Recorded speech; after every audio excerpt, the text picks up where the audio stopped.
One of the reasons I hate making videos on radio communications is because I always get a half a dozen or more people that cannot spell radio that want to tell me how things work. I just did one on MURS. I posted the MURS calling frequency, which is MURS channel 1. Posted it there. However, I suggested it's not the best choice. And I gave other alternatives. Well, that started up a firestorm. Oh, MURS this, MURS that. You know, what? MURS 2 watts. MURS, if you put a big antenna up, I can talk to Tokyo or whatever kind of crap, you know? I'm getting this from people that can't even pass the technician license. The people that's making this up are the people that can't pass the test. Alright? So, if you're looking for basic little shortwave stuff, I did a video showing the Midland GTX series radios. Excellent radios for neighborhood communications. And if you're up on top of a hill, you can get 30 miles out of one of those walkie-talkies. And if you know how to hack them, you can put an external antenna on them. But that's not the point. The point is, I said, fine. If you want to use the MURS as a calling frequency, great. However, I do not think it's going to work as a calling frequency.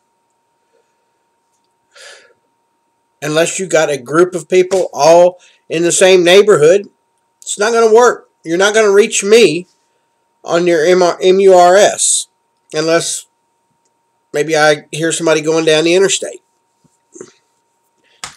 You know what?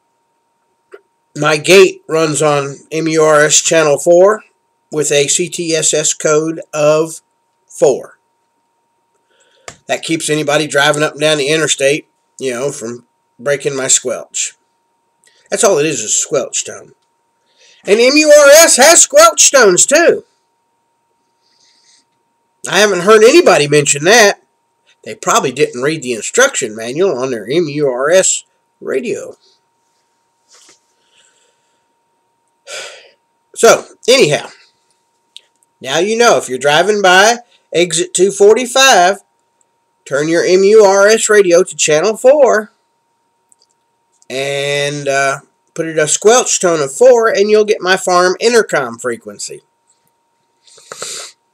Or it could be the neighborhood intercom frequency. But, if you don't have that squelch tone in there, you won't knock the squelch on my radio and I won't hear you anyway. But I need to tell people that. If they're coming up to the gate, hey, if you don't know my phone number, channel 4, CTSS tone 4. And most people can handle it till you start talking about tones. And then they get that look like a deer in the headlights. It's like, a what? What's a squelch tone?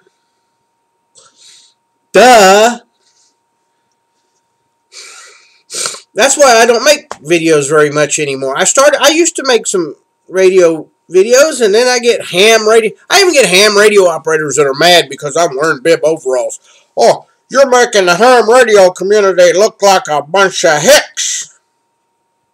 You ever see Rocket City Rednecks? Yeah, that's right. There was a bunch of rednecks that put the men on the moon. It wasn't no Yankees that did it. That was down in Huntsville, Alabama at the Redstone Missile Range that tested them engines on the space shuttle.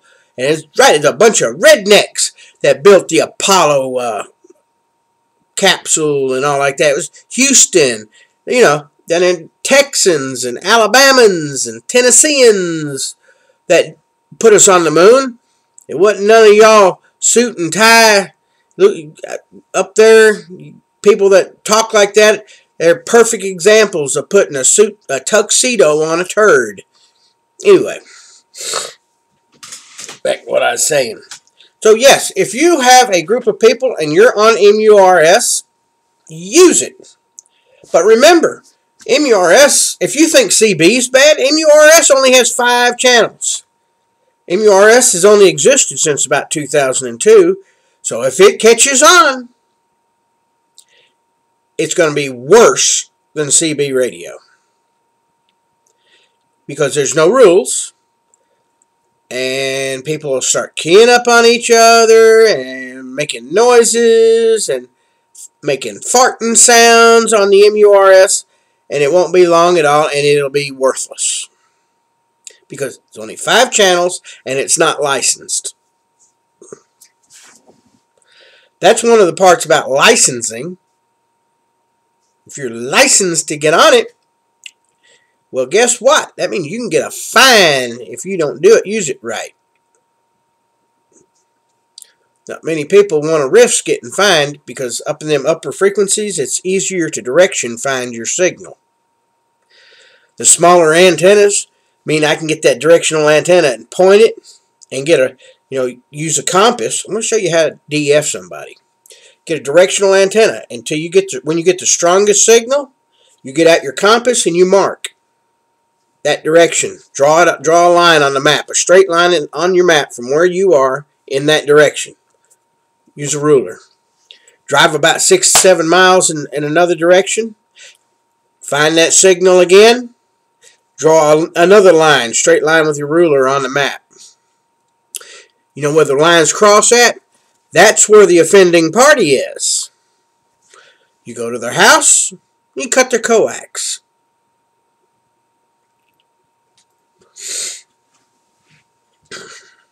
That's how you find somebody with these. Even CB frequencies are short enough. 80 meter, it gets harder to do. But if there was enough ham radio operators in an area, we could find you. If you're on 80 meters throwing fits, continuously doing it, we could find you, put your call sign in, turn you in to the FCC. Ain't got a bit of problem. People say, well, you'd turn somebody in. Let me tell you something. Radiation, you can't stop that at your property. When you key that microphone up, you're putting radio waves all over the place. Therefore, you're interfering with my area. You can't stop it at your doorway. You can't stop it, at your property line. Those radio waves come across into my property line. So, your freedom ends at your property line. It doesn't. So that's why we have licensing and we have etiquette. And on the amateur radio bands, we say, if you want to say something, you say, hey, you give your call sign. And when the people are done talking, or if they want you to include, they'll say, go ahead. They'll say, go ahead, WCTV. And then you can say, well, I heard somebody mention something. Are y'all talking about this or that? And they'll say, oh, no, we wasn't talking about that. Okay, WC2V clear, and go on. Not a problem. Of course, you do have some hams out there that think that it's their private frequency, and it's not.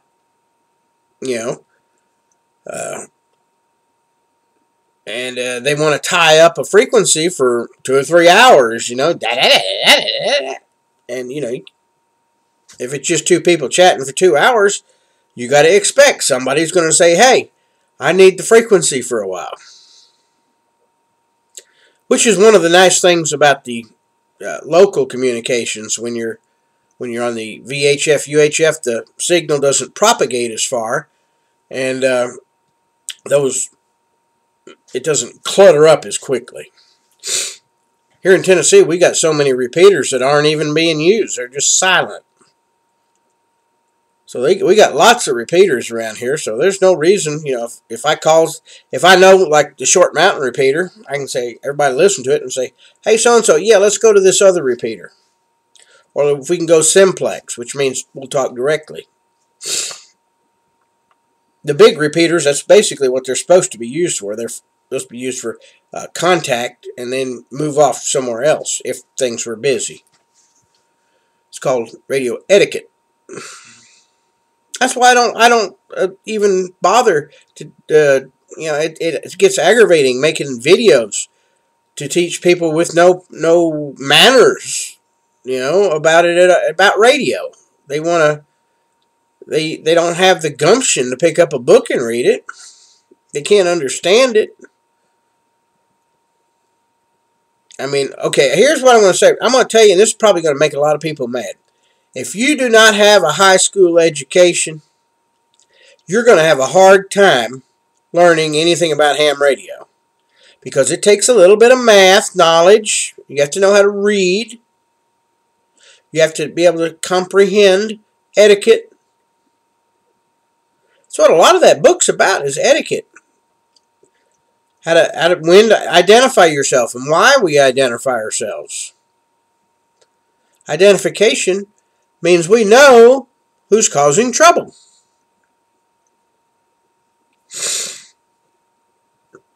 And why, if somebody doesn't identify yourself, we don't talk to you. You can get on that ham radio all you want, and blah, blah, blah, blah, blah. Ain't a ham radio operator going to talk to you if you haven't got a call sign. And we can look up call signs on our little phones now and see if you're making one up.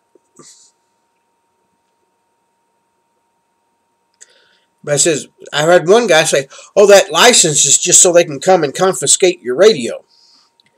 You know what? I don't have a gun license. You don't have a gun license. That doesn't mean nothing. They come to the house. I ain't got a radio. I sold it to the truck driver. I sold it. It's gone. It's buried. Buried in the backyard. Buried in somebody else's backyard. And now you know why I don't make too many of these radio things, because there are so many people out there that can't pass the test. There are so many shade tree experts out there. Why ask me? I mean, there's so many people out there that can't pass the test, that haven't graduated high school, that know more about radio than I'll ever know. So you need to ask them about the radio, not me.